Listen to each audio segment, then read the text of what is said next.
The rumors started circulating on social media a few days ago and then really picked up steam last night. And today we can now confirm Randy Sanders is going to be the next head football coach at ETSU. It was a disappointing way to end the season. The Bucs came back from a 20-point deficit but could not close the deal. While you might think the fact that Robinson has coached the football and the baseball team to state might be a nice piece of trivia, you may be thinking, okay.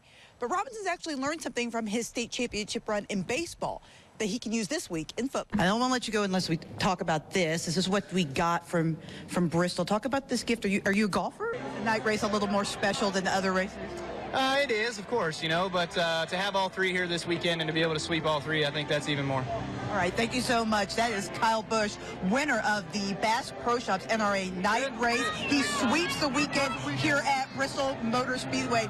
Big weekend for him at Bristol. Well, this has certainly been one of the strangest things that I've seen in my 17 years or so of covering the University of Tennessee's athletic department. Today's media conference was, for the most part, upbeat, but at times it was a little contentious. Sports on location from Big Stone Gap, site of the premier game in Southwest Virginia tonight. ETSU basketball team got some good news this afternoon.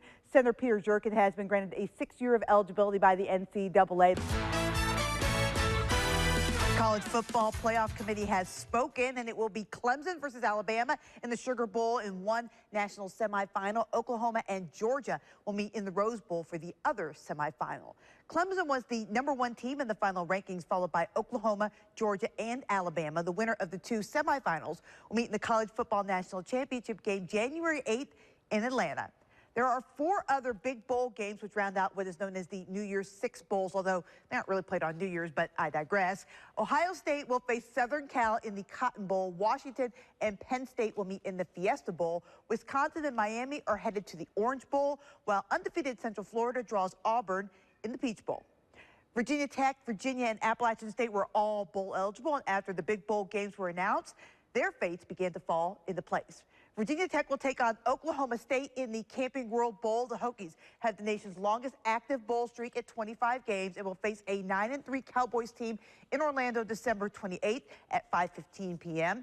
Virginia is bowling for the first time since 2011. The Cavaliers will be headed to the Military Bowl to take on Navy. The midshipmen 6-5 on the season and still have 1 game left in the regular season next week versus Army. This bowl will be on December 28th at 1:30 in Annapolis, Maryland. And Appalachian State is headed to the Dollar General Bowl to take on Toledo. The Rockets are 11-2 on the season. This game kicks off at 6 p.m. on December 23rd in Mobile, Alabama. If you want something to take your mind off the soap opera that is Tennessee football, look no further than the Tennessee basketball program. The Vols were 5-1 on the season heading into the day, and their only loss came to a top 5 team in Villanova. UT on the road this evening at Georgia Tech. Jordan Bowen was hot early from 3. The Vols pushing the tempo. He spots up in the corner and then toes up the triple. And then at the top of the key, another 3-ball for Bowen. One of 4 Vols in double figures led by Lamonte Turner's 24. Vols win 77-70. 6-1 is their best start since 2010. Lady Vols at home this afternoon hosting Alabama State. Outmatched Hornets never had a chance in this one. Raina Davis drives the lane and then kicks it out to Jamie Nard for the jumper. UT started the game on a 12-0 run. More Tennessee. Anastasia Hayes goes among the trees and gets a hoop and the foul. The Lady Vols were up 35 at the half, and they didn't let their foot off the gas in half number 2. Hayes again driving the lane for 2. She was one of 6 Lady Vols in double figures. Mercedes Russell leads away with 22. Tennessee gets the big win, 104-51. ETSU women on the road at Winthrop. This game was all Bucks. Already up 11, Mallory Schur with the steal, and then she finds Tiana Tarter, who hands off to Raven Dean behind the defense for the lay-in. Dean had 12. ETSU was up 8 at the break. Second half, Bucks still rolling. The cross-court pass goes to Schur, who hits the jumper from the elbow. 2 of her 6 off the bench. And then it's freshman Erica Haynes-Overton. No one picks her up at the free throw line, so she says, okay, why not? I can shoot it from here. 2 of her team-high 16. Tarter also had 16 in a 74-63 ETSU win. If you're feeling a little NASCAR withdrawal this offseason, no need to worry. There are plenty of events this winter to whet the appetite. Take, for instance, this weekend's 50th annual Snowball Derby. Short track racing's Daytona 500, if you will. Dozens of drivers taking on the Five Flag Speedway in Pensacola, including NASCAR names like Harrison Burton, Corey LaJoie, and Noah Gragson, and of course, the guy who won the whole thing, Kyle Busch. Busch started the race 15th. We had a really strong car in the long run.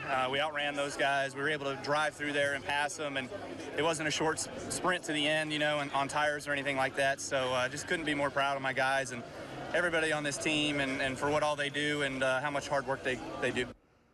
This is Busch's second career Snowball Derby win. And that is a look at sports. Chris will be back with one final look at the forecast after the break.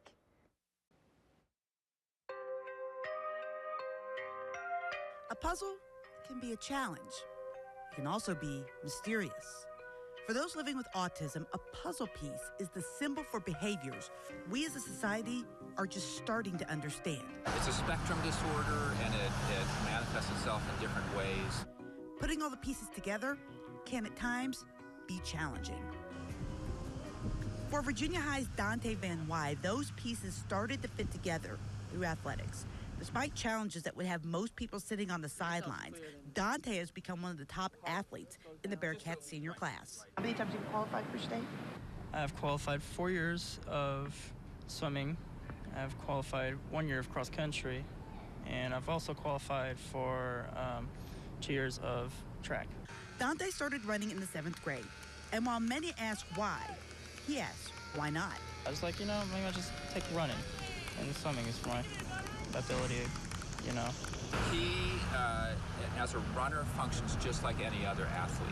I mean, there's, you know, you do notice some things on occasion, but for the most part, he works out like everybody else. He interacts with everybody else like everybody else. Except he's faster than most everyone else.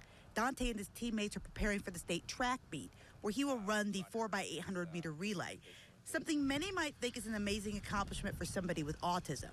But for those who run next to him, they aren't surprised. Dante's the ideal teammate. This man is probably the hardest worker I've ever met in my life. He's always bringing a positive energy to anything.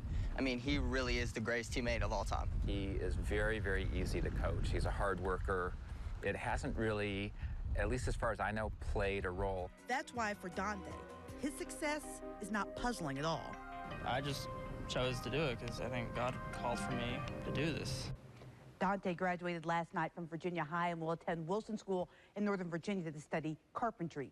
The VHSL Group 1 and 2 state track meet is Thursday and Friday at East Rockingham High School in Elkton, Virginia. Long before Truex was a NASCAR champion, he was just a kid with a dream. There are hundreds, if not thousands like him across the country. Few ever get it to the top level, but Carter Davison is hoping to be that 1 in a million driver, and he's already a stock car champion at just 12 years old. I started racing bicycles at 4.5. Santa Claus brought him a dirt bike, and the rest was history. The first time Carter Davidson jumped on a bike for a race, he knew this is what he wanted to do. National Bicycle League Spring Nationals. We take Carter down there.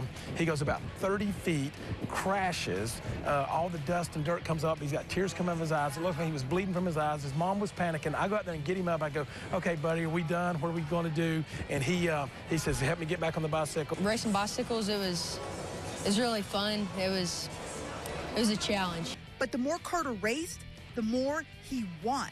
And he finally convinced his dad to let him make the transition from 2 wheels to 4. I said, if you win the state championship, I'll get you into go-kart racing. He said, okay. And as you can tell, he won the state championship. This year, at just 12 years old, Carter made the move to stock cars, racing Mod 4s at Lonesome Pine Raceway. We had some really good moments, and then we'd have some bad stuff, and then we always had something happen at the track every week. And it was a good challenge. But just like every other time he'd gotten behind the wheel of a race car, Carter raced and won. Carter, that's awesome, buddy. I'm so proud of you, man. Bringing home the track championship, running against drivers 2 and 3 times his age. We took this huge jump this year to go into Mod 4 and to a stock car at 12 years old. We had no idea that he would ever end up winning the points championship. So what's next for this now 13-year-old champ? We're going to go as far as we can go on our own dime, which we don't know how far that's going to be. What's the ultimate goal? Will you be in the Cup Series? Is that what If we get the funds behind us, that would be my ultimate goal. Want to follow along with Carter's career? The Davison family is the subject of a reality show called Left Turn Livin' that debuts this January on our sister station, Tri-Cities CW.